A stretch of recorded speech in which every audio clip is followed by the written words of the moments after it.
ನಮಸ್ಕಾರ ಎಲ್ರಿಗೂ. ಇವತ್ತು ನಮ್ಮ ಕನ್ನಡ ಚಿತ್ರರಂಗದ ಅತ್ಯದ್ಭುತ ಕಲಾವಿದರಾದಂತಹ ರಿಷಬ್ ಶೆಟ್ಟಿಯವರು ನಿರ್ಮಿಸಿದ ಈ ಒಂದು ನೂತನ ಚಲನಚಿತ್ರ ಲಾಫಿಂಗ್ ಬುದ್ಧ ಇದರ ಪ್ರೀಮಿಯರ್ ಶೋವನ್ನು ಇವತ್ತು ನಮ್ಮ ಬೆಂಗಳೂರು ನಗರ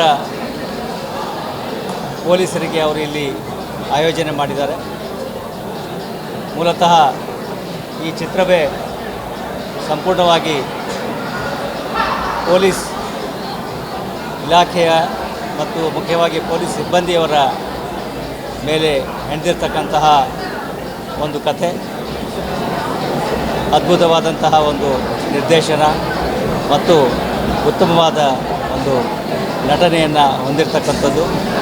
ಅದರೂ ಮುಖ್ಯವಾಗಿ ಪೊಲೀಸರ ದಿನನಿತ್ಯದ ಹೋರಾಟದ ಬಗ್ಗೆ, ಅವರ ನೋವು ನಲಿವುಗಳ ಬಗ್ಗೆ, ಜೊತೆಗೆ ಅವರು ತಮ್ಮ ಕರ್ತವ್ಯಗಳಲ್ಲಿ ಎದುರಿಸ್ತಕ್ಕಂತಹ ಬೇರೆ ಬೇರೆ ಸವಾಲುಗಳ ಬಗ್ಗೆ ಒಂದು ಉತ್ತಮವಾದಂಥ ಚಿತ್ರವನ್ನು ಹೆಣೆದಿದ್ದಾರೆ.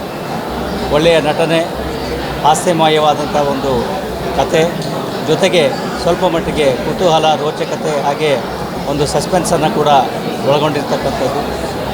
ಮೂಲತಃ ಈ ಚಿತ್ರದಲ್ಲಿ ನೋಡೋದಾದರೆ ಪೊಲೀಸರ 3 ರೀತಿಯ ಹೋರಾಟಗಳನ್ನು ಅವರು ಇಲ್ಲಿ ಬಿಂಬಿಸಿದ್ದಾರೆ.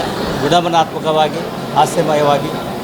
ಒಂದು, ಅವರ ಹೋರಾಟ ಸದಾಕಾಲ ಒಂದು ಸಮಾಜವಾದ ಸ್ವಾಸ್ಥ್ಯವನ್ನು ಕಾಪಾಡಲಿಕ್ಕೆ ಅವರು ಪ್ರತಿನಿತ್ಯ ಮಾಡ್ತಕ್ಕಂಥ ಅವರ ಕೆಲಸ ಕಾರ್ಯಗಳು, ಕರ್ತವ್ಯ ಪ್ರಜ್ಞೆ, ಸಮಯ ಪ್ರಜ್ಞೆ ಮತ್ತು ಸಮಾಜದ ಒಂದು ವಾತಾವರಣವನ್ನು ನಿರ್ಮಿಸಲಿಕ್ಕೆ ಅವರು ಮಾಡ್ತಕ್ಕಂಥ ಒಂದು ಹೋರಾಟ. ಎರಡನೇದಾಗಿ ಅವರ ವೈಯಕ್ತಿಕ ಹೋರಾಟ, ನಾವೇನು ವರ್ಕ್ ಲೈಫ್ ಬ್ಯಾಲೆನ್ಸ್ ಅಂತ ಹೇಳ್ತೀವಿ, ಕೆಲಸ ಮತ್ತು ಕುಟುಂಬದ ಒಂದು ಸಮತೋಲನವನ್ನು ಅವರು ಕಾಪಾಡಲಿಕ್ಕೆ ಅವರು ಮಾಡ್ತಕ್ಕಂತಹ ಒಂದು ಹೋರಾಟ. ಮೂರನೇದಾಗಿ ಅವರು ತಮ್ಮ ಆಂತರಿಕವಾಗಿ ಮಾಡ್ತಕ್ಕಂಥ ಒಂದು ಹೋರಾಟ, ಅಂದರೆ ತಮ್ಮ ದೈಹಿಕ ಮತ್ತು ಮಾನಸಿಕ ಸ್ವಾಸ್ಥ್ಯವನ್ನು ಕಾಪಾಡಲಿಕ್ಕೆ ಅವರು ದಿನನಿತ್ಯ ಮಾಡ್ತಕ್ಕಂಥ ಒಂದು ಹೋರಾಟ.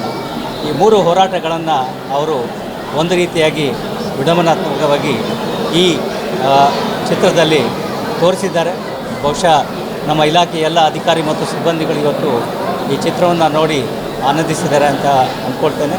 ಜೊತೆಗೆ ರಿಷಬ್ ಶೆಟ್ಟಿಯವರ ಈ ಒಂದು ಏನು ಈ ಚಿತ್ರವನ್ನೇ ಪೊಲೀಸ್ ಇಲಾಖೆಗೆ ನಾನು ಡೆಡಿಕೇಟ್ ಮಾಡ್ತಾ ಇದ್ದೇನೆ ಅಂತಕ್ಕಂಥ ಏನು ದೊಡ್ಡ ಮಾತನ್ನು ಹೇಳಿದ್ದಾರೆ, ಅವರಿಗೆ ನಾನು ಕೃತಜ್ಞತೆಗಳನ್ನು ಸಲ್ಲಿಸ್ತೇನೆ. ಹಾಗೆ ಈ ಚಿತ್ರ ಯಶಸ್ವಿಯಾಗಲಿ, ಶುಭವಾಗಲಿ ಅಂಥೇಳಿ ಆಶಿಸ್ತೇನೆ.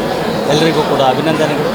ಅದರಲ್ಲೂ ಮುಖ್ಯವಾಗಿ ರಿಷಬ್ ಶೆಟ್ಟಿಯವರ ಪತ್ನಿಯವರು ಪ್ರಥಮವಾಗಿ ಅವರ ಒಂದು ನಿರ್ಮಾಣದ ಪ್ರಯತ್ನವನ್ನು ಮಾಡಿದ್ದಾರೆ ಅಂತ ಹೇಳ್ತಾ ಇದ್ದರು. ಅವರಿಗೂ ಕೂಡ ಶುಭವಾಗಲಿ ಅಂತೇಳಿ ಹಾರೈಸಿ ನಾನು ಇವತ್ತು ಈ ಚಿತ್ರವನ್ನು ವೀಕ್ಷಿಸಿ ನಮಗೆ ಅನುವು ಮಾಡಿಕೊಟ್ಟಿದ್ದಕ್ಕೆ ಎಲ್ಲರೂ ಕೂಡ ವಂದಿಸ್ತೇನೆ. ನಮಸ್ಕಾರ. Thank you sir. Thank you so much.